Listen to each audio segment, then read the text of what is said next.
And it is time for the hot topic of the hour. Tonight, former President Trump trying to turn blue, New York red. Trump is holding a campaign event in the South Bronx, a primarily Hispanic and black neighborhood. Democrats are countering the event with a demonstration at Crotona Park. Here's what New York Congresswoman Alexandria Ocasio-Cortez said about Trump's event yesterday. Watch. He's got court, and the man practically has the legal version of an ankle bracelet around him, and he can't leave the 5 boroughs because he always has to be in court. I'm not going to be surprised if he's going to bus in a lot of his pals from Long Island and Jersey and wherever. I hope they pay a nice, hefty congestion tax. The congestion. President Biden's lead over Trump in New York dropping, meanwhile, to single digits, according to a new Siena College poll. Biden's approval rating now standing at 47%, and Trump is at 38%. Meanwhile, former presidential candidate and Trump rival Nikki Haley finally revealing who she's voting for in November. Watch this. As a voter, I put my priorities on a president who's going to have the backs of our allies and hold our enemies to account, who would secure the border, who would support capitalism and freedom, a president who understands we need less debt, not more debt. Trump has not been perfect on these policies, but Biden has been a catastrophe. So I will be voting for Trump.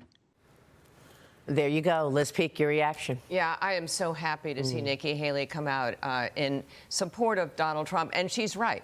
Biden has been a disaster. And so this is the choice for Americans. As Hillary Clinton said, get over yourself. It's either Biden or Trump. And by the way, Ocasio-Cortez is totally wrong.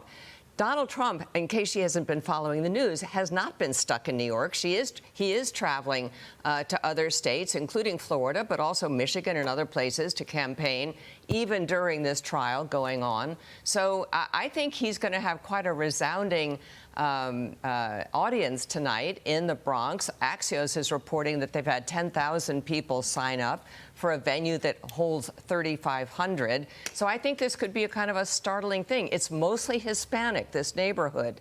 Guess what? Every Hispanic that I talk to is voting for Donald Trump because they do not like what's happening at the border. Well, don't underestimate what's happened in the Bronx. Don't underestimate what's happened in New York City, in Brooklyn, across New York State. Yes. The area has changed considerably because of that wide open border. And Liz, you have a new Fox News op-ed out titled "Another Surprising Reason Joe Biden Should Now Step Aside."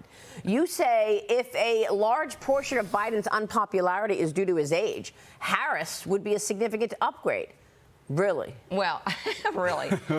OK, so actually what's happening is behind the scenes, under the radar, Kamala Harris has made enormous strides and has been working very hard with the Democratic base. She's out every single week in swing states talking to women's groups, black groups, having salons in her home of big Dem donors. Unbeknownst to everyone, because everyone's ignoring Kamala Harris, her approval ratings are going up. They're actually better than Joe Biden's now, who has gone down in approval with the public. You know the old Katy Perry song, "I've been here the whole time"? I think that's Kamala Harris's theme. If indeed the debate is a disaster for Joe Biden and they look for an alternative at the convention, Kamala Harris is ready to go. And don't be surprised if she turns out to be the candidate. June 27th, coming up sooner tthan people think, that first debate. Take on all of that, Mo. Yeah, you know, I learned something very interesting in regards to Ohio, my home state. So as of right now, Joe Biden will not be on the Ohio ballot in November. So Ohio requires that each party submit their candidate 90 days before the election. The Democrats are pushing back. They don't want to do it 90 days before the election. They want to do it 75 days before the election. Why? If Biden is your man, why do you need the extra 15 days? Yeah, that's a great point. Lee, how do you see things?